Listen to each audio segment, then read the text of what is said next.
واتل ما أوحي إليك من كتاب ربك لا مبدل لكلماته ولن تجد من دونه ملتحدا. Bismillahirrahmanirrahim. Alhamdulillahirrabbilalamin. Assalatu wassalamu ala asrafil anbiya'i wal mursalin wa ala alihi wa sahbihi ajma'in, amma ba'du. Sungguh kami benar-benar telah menciptakan gugusan bintang di langit dan menjadikannya terasa indah bagi orang-orang yang memandang langit itu. Quran Surah Al-Hijr ayat 16. Assalamualaikum warahmatullahi wabarakatuh. Wafillah, alhamdulillahirrabbilalamin. Insyaallah masih membersamai di program Halal Yuk. Insyaallah mengudara di hari Rabu bertepatan di 26 Juli tahun 2023 atau 8 Muharram 1445 Hijriah. Alhamdulillah menemani wafillah rahimakumullah para pemirsa M2 TV Mujahidin Pontianak dan juga Radio Mujahidin di 105,8 FM tentunya di program Halal Yuk tepat pada pukul 10 hingga pukul 11 waktu Indonesia Barat menemani ruang digarik Wafillah. Dan juga gimana nih kabarnya, semoga sehat selalu dimanapun aktivitasnya selalu dimudahkan oleh Allah Subhanahu Wa Taala dan juga semoga dipermudah dilancarkan rezekinya, amin ya robbal alamin. Baik wafillah rahimakumullah, untuk di edisi hari ini Wafillah bersama kita Bapak Dr. Muhammad Agus Wibowo MSI, merupakan Direktur LPPOM MUI Kalimantan Barat. Kita sapa terlebih dahulu. Assalamualaikum warahmatullahi wabarakatuh, Pak. Waalaikumsalam warahmatullahi wabarakatuh. Alhamdulillah. Ini gimana kabarnya, Pak? Alhamdulillah sehat. Alhamdulillah sehat, Masya Allah. Hari ini segar Pak ya? Segar, Alhamdulillah, Masya Allah sehat. Tentunya semangat, semoga aktivitasnya ke depan dilancarkan Pak. Amin ya robbal alamin. Baiklah Pak Rahimahullah, tadi kita sudah menyapa Bapak Muhammad Agus Wibowo. Nih sapaannya siapa nih Pak? Pak Wibowo apa Pak Agus nih? Agus Pak. Oke, Pak Agus ya. Agus. Masya Allah. Baik, untuk di sini kita akan mengangkat tema perkembangan regulasi dan peran LPPOM MUI. Dan Ifabullah rahimakumullah, nanti jika Ifafillah ingin bertanya boleh silahkan di WhatsApp chat dengan nomor 08115705705758. Baik Ifabullah rahimakumullah, langsung aja kita menuju Bapak Agus ya. Di sini akan menjelaskan tentang perkembangan regulasi dan peran LPPOM MUI. Baik, kepada Pak Agus disilahkan. Ya, baik Mbak. Assalamualaikum warahmatullahi wabarakatuh. Waalaikumsalam warahmatullahi wabarakatuh. Wa ma kunna linahtadiya laula an hadana Allah. Sudah la ilaha illallah wa syarikalah wa asyhadu anna Muhammadan abduhu wa rasuluh. Baik, terima kasih Mbak Indah. Jadi memang kalau saya mau cerita latar belakang gitu ya. Jadi memang sertifikat LPPOM MUI itu adalah merupakan salah satu lembaga pensertifikasi halal, gitu ya. Jadi kalau singkatannya itu adalah Lembaga Pengkajian Pangan, Obat-obatan dan Kosmetika Majelis Ulama Indonesia. Jadi lembaga ini adalah kalau dulu sejak tahun 1989 maka LPPOM MUI merupakan satu-satunya lembaga yang melakukan regulasi kan gitu ya, memegang regulasi untuk sertifikasi halal. Nah, seiring berjalannya waktu maka saya yakin halal ini adalah merupakan salah satu dakwah kan gitu ya. Dakwah, kenapa? Karena memang di dalam Al-Quran disebutkan ya Yuhannas kulu mimma fil ardi halalan thayyiba ya wala tattabi'u khutuwatis syaiton innahu lakum aduwwum mubin. Ya, artinya bahwa halal ini tidak hanya untuk umat Islam saja, tetapi halal ini adalah untuk seluruh masyarakat. Ya, karena redaksi ayatnya itu adalah ya Yuhannas kan gitu ya. Karena halal ini adalah merupakan untuk seluruh masyarakat, maka saya yakin halal ini adalah sangat kontekstual kan gitu ya. Artinya sangat bisa diterapkan di setiap saat kan gitu ya. Maka waktu itu kemudian Majelis Ulama Indonesia membentuk lembaga lembaga pengkajian pangan, obat-obatan dan kosmetika yang mengkaji tentang halal. Nah, seiring berjalannya waktu maka kemudian saya yakin perlu ada keterlibatan dari pemerintah, gitu ya. Perlu ada keterlibatan pemerintah di mana pada tahun 2014 maka pemerintah menerbitkan Undang-Undang JPH Jaminan produksi halal kan gitu ya. Jadi kemudian LP POM selaku yang dulu memegang regulasi, kemudian sekarang yang memegang regulasi itu adalah kemudian BPJPH. Kan gitu ya. Nah itu Undang-Undang 33 tahun 2014. Nah maka sekarang kita itu adalah sebagai LPH. Nah, kenapa halal ini penting gitu ya, Mbak ya? Halal penting karena memang pangsa halal ini selalu meningkat. Ya, kenapa? Karena ada peningkatan kemampuan daya beli masyarakat Muslim terhadap produk-produk. Kemudian ekonomi negara-negara Muslim juga semakin meningkat karena ekonomi negara-negara Muslim meningkat, maka kemampuan daya belinya meningkat sehingga permintaan terhadap produk-produk yang halal itu pun juga akan meningkat. Sehingga itulah kemudian regulasi itu dipegang oleh pemerintah, dalam hal ini diwakili oleh BPJPH. Seperti itu, Mbak. Wah, ini kita berceritakan bagaimana latar belakang ya Pak ya. Iya, kan latar memang belakang. harus gitu ya Mbak ya. Kalau kita hanya memutus di tengah jalan, maka kita tidak paham sebetulnya latar belakangnya adalah seperti itu kan gitu ya. Iya.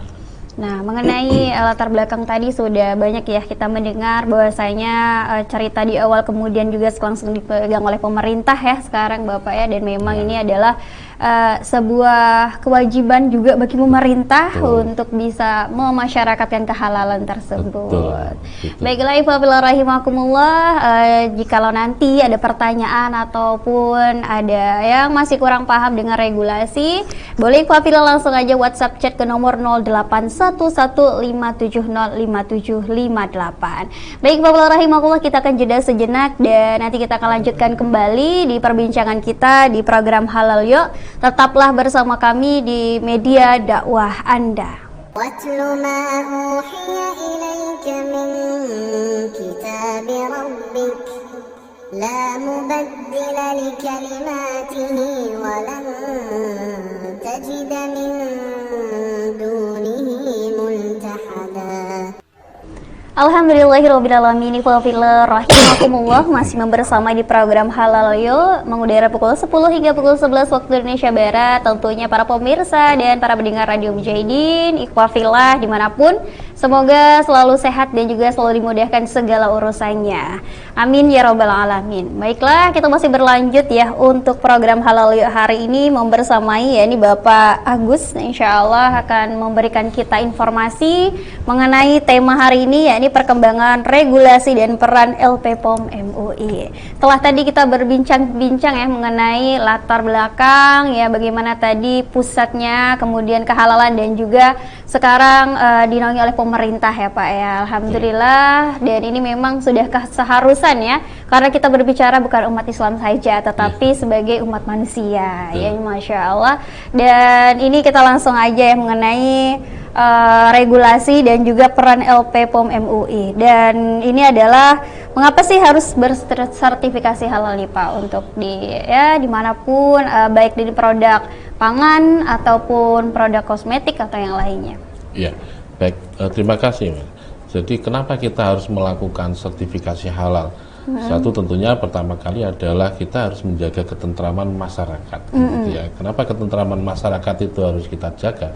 Karena dengan masyarakat yang tentram, yang tidak kemudian ada gonjang-ganjing permasalahan kehalalan, keharaman, maka itu akan mengakibatkan pertumbuhan ekonomi kita menjadi stabil dan bahkan menjadi lebih terpacu seperti itu.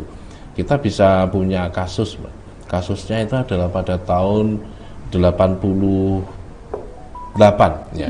Jadi ketika ada kasus penelitian dari Profesor Dr. Instri Susanto dari Universitas Brawijaya melalui majalah Kanopinya yang diterbitkan di majalah Kanopi, itu menyebutkan bahwa sebagian besar atau hampir seluruhnya yang dia teliti itu makanan yang beredar di masyarakat itu terkontaminasi dengan barang yang haram. Dalam hal ini adalah babi. maka kemudian itu mengakibatkan guncangan ekonomi kita. Kasus juga ketika kita lihat kasus salah satu perusahaan yang semula halal ya, kemudian itu menjadi tidak kemudian tidak kehalalannya kemudian menjadi tidak halal kan gitu ya. Itu juga akan ternyata itu mengakibatkan guncangan terhadap perusahaan tersebut. Atau juga ketika kita lihat kasus yang lain kan seperti itu. Nah, sehingga hal-hal ini tuh penting untuk masyarakat kita, agar masyarakat kita tentram di dalam mengkonsumsi makanan, mana yang halal, mana yang haram kan gitu ya. Sehingga kalau memang mereka tidak bermasalahan dengan makanan yang halal, yang haram itu nggak ada masalah, mereka bisa makan yang haram. Makanan yang halal itu boleh, mereka keinginan makan yang halal, maka dia bisa mengkonsumsi makanan yang halal. Nah, yang kedua, saya yakin ini adalah juga bentuk bagi pelaku usaha. Saya yakin ini penting. Kenapa? Karena dia akan melindungi pelaku usaha. Jadi tidak hanya melindungi masyarakat, tetapi melindungi pelaku usaha juga. Contohnya kasus seperti Solaria ketika dia diisukan atau Dunkin Donat dan yang lainnya, ketika dia diisukan haram tetapi ternyata tidak, dan dia memang sudah tersertifikasi halal dan kemudian diuji ulang lagi ternyata tidak haram tetapi memang tetap halal, maka itu berakibat bukan pada penurunan Solaria, tetapi kita lihat sekarang fenomenanya Solaria banyak berjamur di mana-mana, kan seperti itu. Nah, tetapi kita kan lihat kasus seperti orang jual bakso, orang pedagang bakso, ketika dia diisukan mengandung daging babi atau celeng, kemudian mengandung daging tikus, maka kemudian dia akan mengatakan kemudian akan hancur usahanya. Nah, sehingga ini akan merugikan bagi pelaku usaha kan gitu ya. Bagi pelaku usaha perlu ada kejelasan. Jangan sampai mereka gara-gara diisukan kemudian mereka rugi, bangkrut seperti itu. Tapi ketika dia diisukan justru malah menjadi kuat seperti itu. Kita kepengen seperti itu, atau diisukan atau tidak diisukan dia tambah kuat. Nah, yang ketiga saya yakin ini penting. Kenapa? Karena regulasi kita itu mewajibkan seluruh makanan dan minuman yang beredar di Indonesia itu wajib bersertifikasi halal. Jadi tidak hanya makanan minuman, tetapi obat-obatan, ya, kemudian kosmetika, barang gunaan, itu semua wajib bersertifikasi halal. Makanya kan kita lihat ya Mbak ya, di beberapa supermarket atau di beberapa toko-toko itu ada kulkas sertifikasi halal kan. Jadi memang isinya halal-halal. Iya. Gitu. Jadi kulkas sertifikasi halal kan gitu. Kenapa? Ya dia kepengen mengatakan bahwa kulkas yang saya produksi itu halal loh, atau plastik itu sertifikasi halal, padahal plastik bukan digunakan untuk makan kan, untuk tempat kan gitu kan. Jadi seperti itu. Jadi itu Mbak. Kemudian untuk regulasi sendiri di pemerintahan ini seperti apa Pak? Kan memang dari tahun ke tahun, misalnya tadi dari tahun 2008 ya tadi contohnya, kemudian sampai di tahun 2023 nih, gimana sih Pak perkembangan dari pemerintah sendiri untuk menangani regulasi dari kehalalan ini? Ya, jadi regulasi kehalalan dari pemerintah, pertama pemerintah menerbitkan Undang-Undang 33 tahun 2014. Undang-Undang 33 tahun 2014 itu menyatakan bahwa semua produk yang beredar di Indonesia itu wajib bersertifikasi halal, kan gitu ya. Jadi produk itu pangan, ya, minuman, bahan gunaan, kemudian kosmetik, obat-obatan, kan gitu, itu wajib bersertifikasi halal. Kemudian ada juga itu apakah sudah selesai? Ternyata enggak. Pada tahun 2019 itu ada undang-undang, ada PP, peraturan pemerintah nomor 31, itu kemudian dikuatkan kan gitu ya. jadi dikuatkan lagi di undang-undang itu. Ini adalah merupakan pelaksanaan kan gitu ya, lebih teknis daripada undang-undang. Nah itu di situ penahapan lagi Mbak. Jadi ada penahapan untuk sertifikasi halal rumah masing-masing segmen tadi. Kemudian pada tahun 2021 itu ada juga namanya PP nomor 39 ya tahun 2021. Ini dikuatkan lagi. Yang sekarang terakhir itu adalah Undang-Undang Cipta Kerja. Di Cipta Kerja juga disampaikan bahwa sertifikasi halal itu merupakan sesuatu yang wajib kan gitu, yang dilaksanakan untuk di Indonesia. Wah, jadi prosesnya banyak ya, pembaharuan dari tahun ke tahun ya, dari 2014 kemudian betul. Juga sampailah di tahun 2021 ya terakhir. Karena kita kan negara ini kan negara besarnya Mbak ya, Indonesia besar, permasalahan juga akan semakin banyak. Ya ketika kita mewajibkan tidak semudah kemudian kita membalik tangan seperti negara-negara yang kalau kita seperti Singapura yang negara kota gitu kan, saya pikir seperti itu.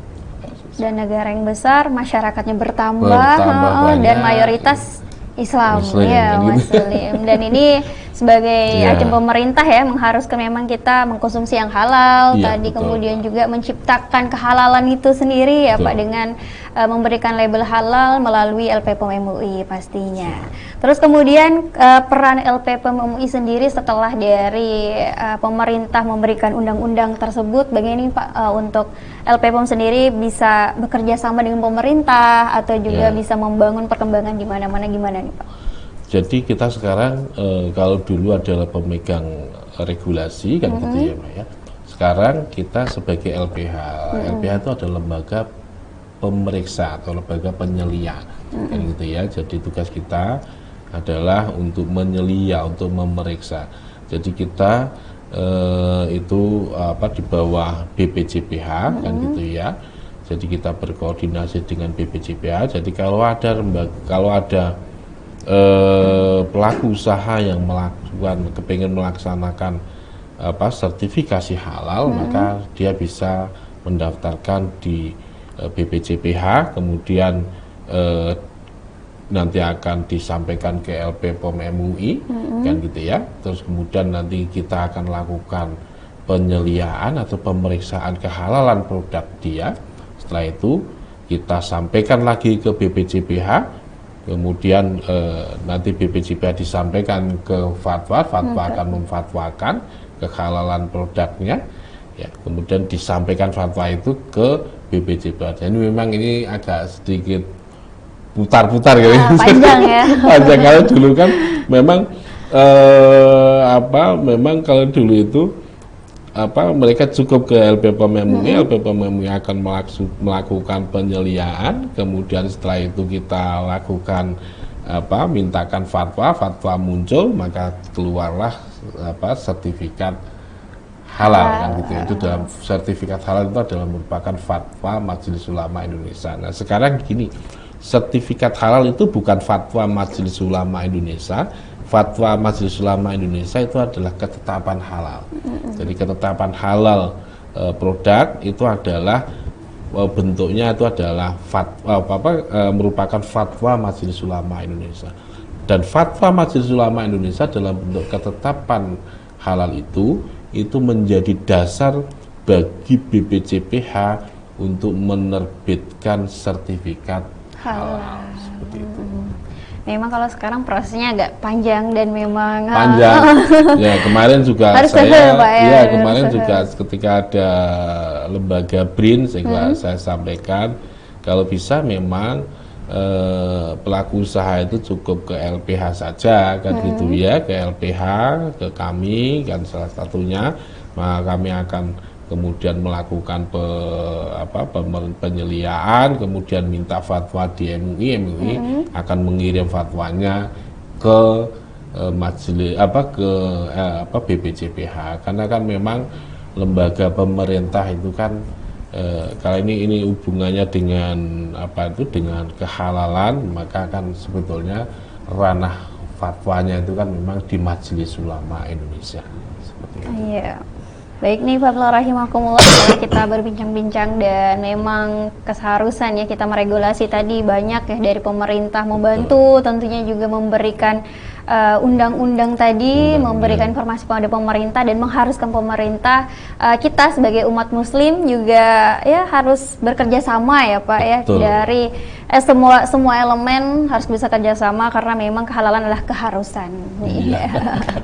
Baik Bapak rahimakumullah, karena tadi sudah berbincang lama dan kembali lagi kita akan jeda buat Ifafillah yang pengen bertanya atau memberikan informasi atau yang pengen tahu bagaimana sih untuk bisa bersertifikasi halal. Nah silahkan bisa bertanya ke WhatsApp chat dengan nomor 08115705705758. Baiklah, di sini akan jeda sejenak, tetaplah bersama kami di media dakwah Anda. ربنا هب لنا من أزواجنا وذرياتنا قرة أعين واجعلنا للمتقين إماما. Baiklah, Fafillah rahimakumullah, alhamdulillahirrabbilalamin. Kembali lagi bersama Utina menemani di ruang dengar dan juga ruang TV Fafillah rahimakumullah di pagi menjelang siang hari ini. Semoga pagi dan di hari ini tentunya membawa keberkahan, membawakan semangat pagi dan juga membawa kebaikan untuk kita semuanya. Amin ya rabbal alamin. Baik, Fafillah rahimakumullah, kembali lagi ya di sini program Halal Yuk hingga pukul 11 waktu Indonesia Barat. Di sini bersama Utidah dan juga ada Bapak Muhammad Agus Wibowo. Ya, masih bersama kita di sini Pak ya. Alhamdulillah. Alhamdulillah, masih belum bergeser ya kursinya. Dan tadi sudah berbincang-bincang ya, dari tadi kita meregulasi, kemudian menceritakan kehalalan dan juga kerjasama antara LPPOM dan juga pemerintahan, dan alhamdulillah dari semua elemen mendukung ya Pak ya atas kerjasama ini. Dan di sini akan menanyakan kembali nih untuk timeline sendiri untuk sebuah produk tuh berapa tahun jangkanya dan boleh dijelaskan nih Pak. Oh baik, terima kasih Mbak Enda. Jadi kalau masa berlakunya sertifikat halal itu berdasarkan Undang-Undang JPH itu adalah 4 tahun. Ya, jadi kalau sekarang terbitkan sertifikatnya, maka dia akan 4 tahun untuk masa berlakunya seperti itu. Nah, timeline itu adalah merupakan produk peraturan pemerintah tahun 2019 gitu ya. Kemudian diperbaiki tahun 2021, itu juga PP juga ada. Kemudian di dalam Undang-Undang Cipta Kerja itu juga ada, kan gitu ya. Jadi tentang timeline juga. Tapi yang dikuatkan itu adalah Undang-Undang PP tahun 2021. Ya. Nah di PP tahun 2021, PP nomor 39 itu tahun 2021 itu menyatakan bahwa timeline itu untuk masing-masing jenis produk akan berbeda-beda, Mbak. Oh iya. Ya, jadi kalau makanan dan minuman itu diharapkan semua makanan dan minuman itu pada bulan tanggal 17 Oktober tahun 2024 itu wajib sudah sertifikasi halal. Jadi kalau kita lihat sekarang tahun 2023, artinya tahun ke depan ya, Pak, satu ya? tahun ke depan, ya kan, 1 tahun lebih ya Pak ya. Ini kan belum Oktober ya, Iya. ini kita Masih 2-3 Juli, bulan lagi. Agustus ya, September, Oktober. Iya, 2 bulan. Jadi nanti itu berarti kita kurang 1 tahun lebih 3 bulan. Ya, 1 tahun lebih 3 bulan itu adalah peluang bagi pelaku usaha untuk mensertifikasikan. Bagaimana kalau mereka tidak tersertifikasi, maka dia akan tidak memenuhi peraturan perundang-undangan itu. Kalau dia tidak memenuhi, bagaimana? Mestinya kalau ketentuan di undang-undang itu menyatakan bahwa seluruh produk yang beredar di Indonesia itu wajib bersertifikasi halal, maka tentunya akan ada semacam punishment ya. Apakah itu kemudian yang tidak halal itu suruh nulis tidak halal, kan gitu ya, kita nggak tahu itu ya. Karena Ya, sebuah itu kebijakan kan ya. kebijakan, karena kita bukan pemegang regulasinya. Kan pemegang regulasinya itu adalah BPJPH, kan gitu ya. Apakah seperti apa itu nanti. Jadi kita harapkan pelaku usaha untuk hati-hati untuk di timeline ini 17 Oktober tahun 2024 dan gitu ya. Jadi kalau sudah masuk itu tag, nah, kita nggak tahu nanti pemerintah akan melakukan seperti apa. Itu bagi makanan dan minuman. Tentunya makanan dan minuman ini kan yang apa nih Mbak, yang banyak di sekitar kita, UMKM ada, apa restoran, ya kalau kita punya hotel itu juga ada restonya, ada catering dan yang lainnya. Saya pikir ini penting, informasi yang penting untuk para pelaku usaha kan gitu ya. Nah terus kemudian untuk obat-obatan tradisional, jamu dan suplemen itu 17 Oktober 2026.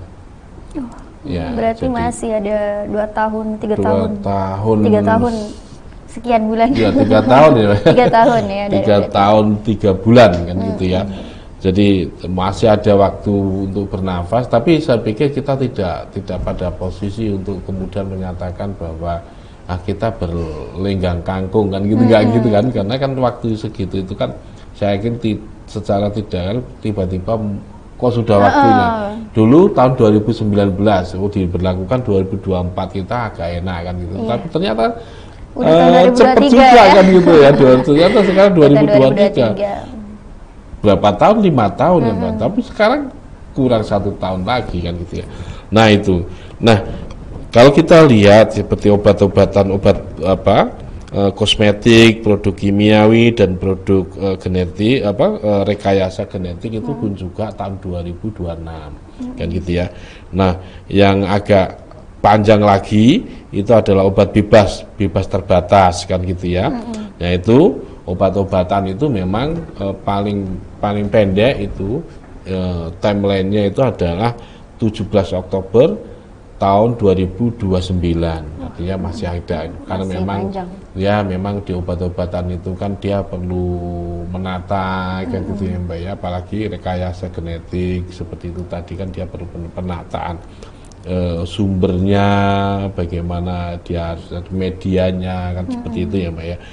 Jadi seperti itu. Terus kemudian untuk obat keras ya, obat keras itu selain kecuali produk psikotropik itu tahun 2034 ya 17 Oktober. Kalau psikotropika itu memang dia tidak akan tersertifikasi halal Mbak, karena narkotika kan nggak mungkin tersertifikasi halal gitu ya. Jadi dia tetap haram kan gitu ya. Kalau dihalalkan semuanya ya, Pak ya karena kan dia termasuk khamr ya Mbak ya. Jadi sesuatu yang memabukkan, sesuatu yang merusak, kan itu tidak diperkenankan untuk dikonsumsi atau dia haram kan gitu ya. Nah seperti itu Mbak. Dan ini semua dengan jangka waktu yang berbeda-beda ya Pak? Jangka waktu yang berbeda-beda itu berdasarkan satu tingkat kesulitan di masing-masing produk itu gitu ya Mbak ya. Jadi kalau makanan dan minuman ini kan kita harus menyediakan iklim halal. Saya pikir iklim halalnya sudah dibangun oleh LP POM MUI kan gitu ya. Majelis Ulama Indonesia sudah membangun. Nah pemerintah ini kan tinggal melanjutkan sebetulnya kan gitu ya. Jadi melanjutkan. Jadi nah kalau obat-obatan memang dulu sudah ada juga kan gitu ya. Tetapi saya yakin dengan adanya pemberlakuan wajib bersertifikasi halal, maka dia juga akan mau tidak mau harus bersertifikasi halal. Gitu. Kan tadi untuk makanan nih yang paling dekat ya Pak ya? Iya. Yang paling dekat. Karena emang di sekitar kita ya, makan betul. Dan minum adalah sebuah produk yang kita konsumsi setiap harinya. Dan memang jangka waktunya juga yang paling dekat pada tahun 2024. Dan sampai saat ini bagaimana sih Pak untuk penginformasiannya? Apakah di seluruh kalangan masyarakat yang memang punya UMKM, tadi yang punya resto dan segala macamnya, apakah sudah dapat informasi bahwasanya di tahun 2024 diharuskan untuk halal? Ya, baik.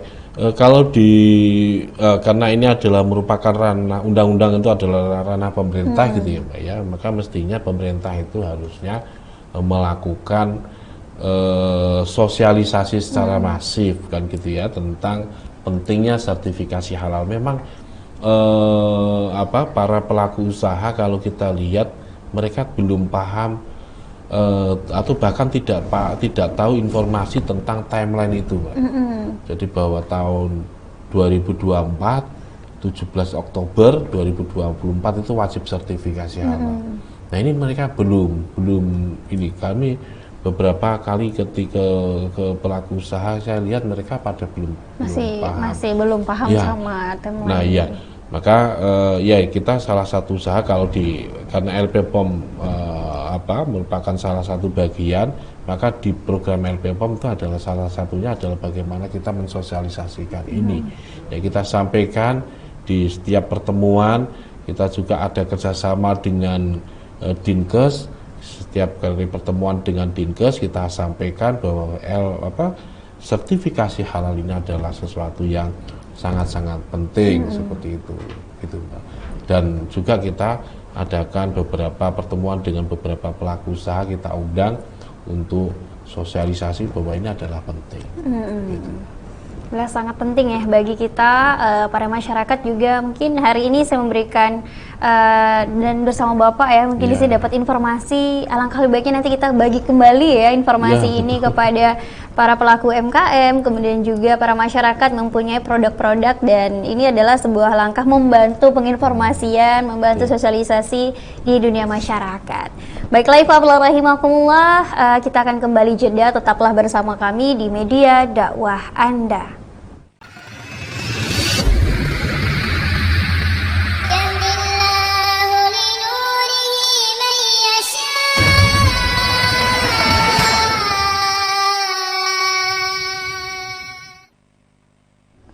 Baik, Bismillahirrahmanirrahim, balik lagi bersama Utina menemani di pemirsa ya, tentunya di ruang TV atau ruang dengan Ikhwafilah, dan juga tentunya sekarang menunjukkan pukul 10:57, tandanya kita akan berakhir di program hari ini, dan kita akan mengakhiri dengan closing statement ya Pak ya. Insya Allah Pak Agus akan memberikan closing statement untuk pertemuan hari ini. Silahkan Pak. Baik, terima kasih Mbak Endah. Pemirsa semua, saya yakin sertifikasi halal ini adalah merupakan suatu kewajiban, suatu tuntutan ya. Jadi bukan tuntutan bagi kita semua untuk meningkatkan ketentraman, meningkatkan produktivitas kita. Maka saya yakin sudah sewajarnya pelaku usaha untuk bisa cepatnya melaksanakan atau mendaftarkan sertifikasi halal produknya. Kenapa? Karena tuntutan itu kemudian dituangkan di dalam peraturan perundang-undangan ya, tahun 2021 nomor 39 yang menyatakan bahwa ada timeline di situ. Sehingga saya yakin semuanya harus bersiap-siap, para pelaku usaha, sehingga bisa melaksanakan usahanya di Indonesia. Dan ini sebuah informasi juga ya Pak, kita bagikan ke masyarakat tadi, karena sebuah timeline ini hal-hal yang kita konsumsi, hal-hal yang ya seperti jamu ya tadi Pak ya. Ini adalah hal yang kita konsumsi seperti makanan, minuman juga termasuk, obat-obatan tadi yang memang regulasinya agak panjang ya waktunya. Semoga ini menambah wawasan dan informasi bagi kita dan juga masyarakat yang ada di Pontianak, Kalimantan Barat.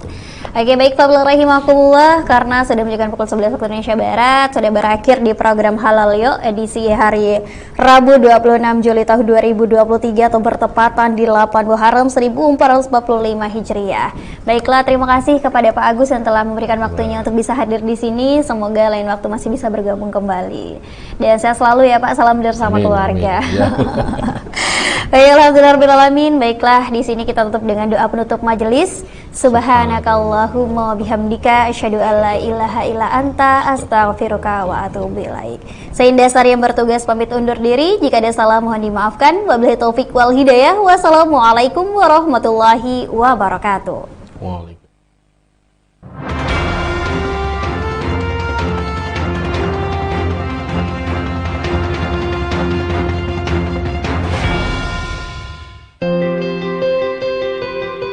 Saat ini, tren konsumsi produk halal terus meningkat. Selain sebagai kewajiban, mengonsumsi produk halal menjadi gaya hidup masyarakat.